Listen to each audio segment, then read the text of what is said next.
Duck and Percy enjoy their work at the harbor, pulling and pushing cars full of cargo to and from the quay.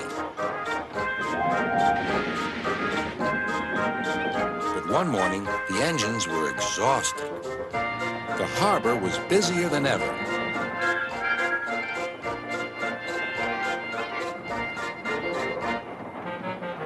Sir Topham Hatt promised that another engine would be found to help them.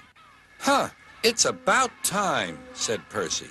"I ache so much I can hardly get my wheels to move," agreed Duck.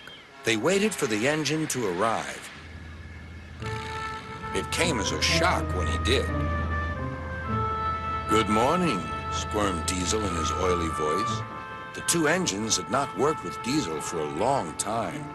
"What are you doing here?" gasped Duck. "Your worthy Sir Topham Hatt sent me. I hope you are pleased to see me again. I am to shunt some dreadfully tiresome cars." "Shunt where?" said Percy suspiciously. "Where? Why, from here to there," purred Diesel, "and then again from there to here. Easy, isn't it?" With that, Diesel, as if to make himself quite clear, bumped some cars hard. "Oh!" screamed the cars. "Grrr!" growled Diesel. Percy and Duck were horrified. They did not trust Diesel at all. They refused to work and would not leave their shed. Sir Topham Hatt was enjoying his tea and iced bun when the telephone rang. "So there's trouble in the harbor yard? I'll be there right away." Diesel was working loudly and alone. Cargo lay on the quay. Ships and passengers were delayed. Everyone was complaining about Sir Topham Hatt's railway.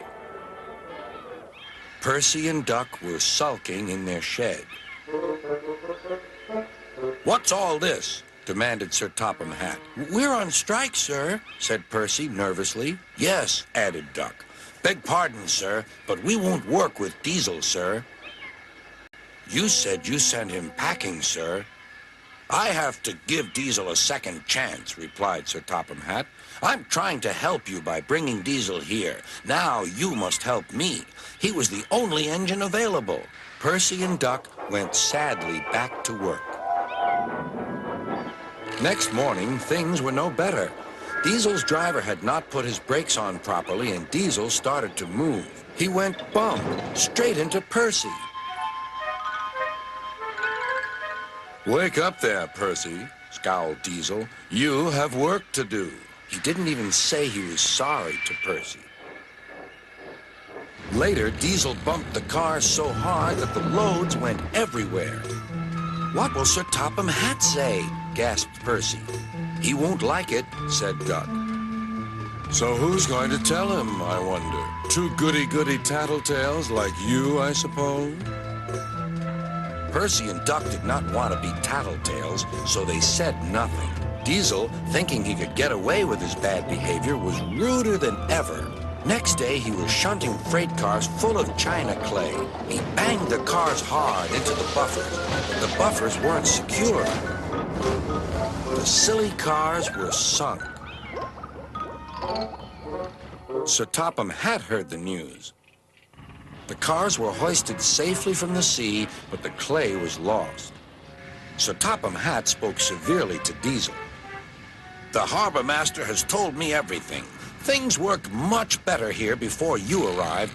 I shall not be inviting you back. Now, Duck and Percy, I hope you won't mind having to handle the work by yourselves again." "Oh, no, sir. Yes, please, sir," replied the engines. Whistling cheerfully, they puffed back to work while Diesel sulked slowly away.